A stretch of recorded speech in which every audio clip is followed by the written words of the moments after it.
গোপালের জন্মদিন বলে কথা, একটু তো আয়োজন করতেই হবে।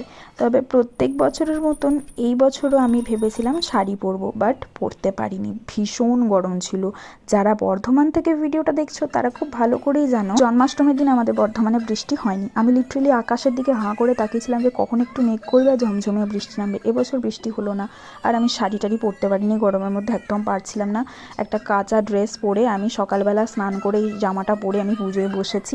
আর এই টাইমটা আমি লিটারেলি বাড়িতে একা। মা সকালবেলায় ভোগ রান্না করে দিয়ে দোকান চলে গেছে, বাবাও ছিল না বাড়িতে, বাবা মার্কেটে গিয়েছিল দোকানের কিছু জিনিস আনতে। আমি সমস্তটাই একাই করেছি। আর রাত্রেবেলায় এই থালাটা আমি সাজিয়ে রেখেছিলাম, অভিষেকের থালাটা, যাতে সুবিধা হয় খুঁজে পেতে, জিনিসপত্র হাতের কাছে খুঁজে পেতে সুবিধা হয়। নাহলে পুজোর সময় পুজো করতে বসে এটা কোথায় ওটা কোথায় করতে করতে না খুব বিরক্ত লেগে যায়, এত টাইম ওয়েস্ট হয় যে কি বলবো।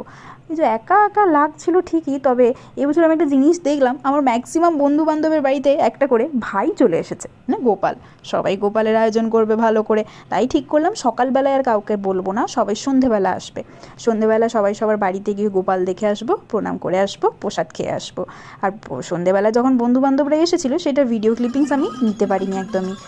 এত হেকটিক শিডিউল ছিল, আমি না মানে পারছিলাম না। আমার মনে ছিল কখন আমি একটু পিঠটা ফেলবো বিছানায়, কখন আমি একটু শোবো। তো যাই হোক, আমি সম্পূর্ণটাই একা করেছি, তোমরা দেখতেই পাচ্ছ। মানে অন্যান্য দিন অন্যান্য ভিডিওগুলোতে আমি ক্যামেরা চলে, আমি মানুষজনের সাথে কথাবার্তা বলি, আমি লিটারেলি তখন একা বাড়িতে একটা বক্সে গান চলছিল, আমার মন দিয়ে গোপালকে স্নান করাচ্ছিলাম। আর এটা হচ্ছে দুপুরবেলা শৃঙ্গার, আর ভোগ লাগিয়ে দিয়েছি। ভোগে ছিল লুচি, আলুর দম, নানান রকমের নাড়ু, চকলেট, মিষ্টি আর জল। আধ ঘন্টার জন্য ফ্রি হয়েছিলাম, ভাবলাম ফ্রি টাইমটা কীভাবে কাজে লাগাবো, তাই চলে গিয়েছিলাম সৌমিতার বাড়িতে। দেখো কী সুন্দর আলপনা দিয়েছে, আর মোহনকে কত সুন্দর দেখতে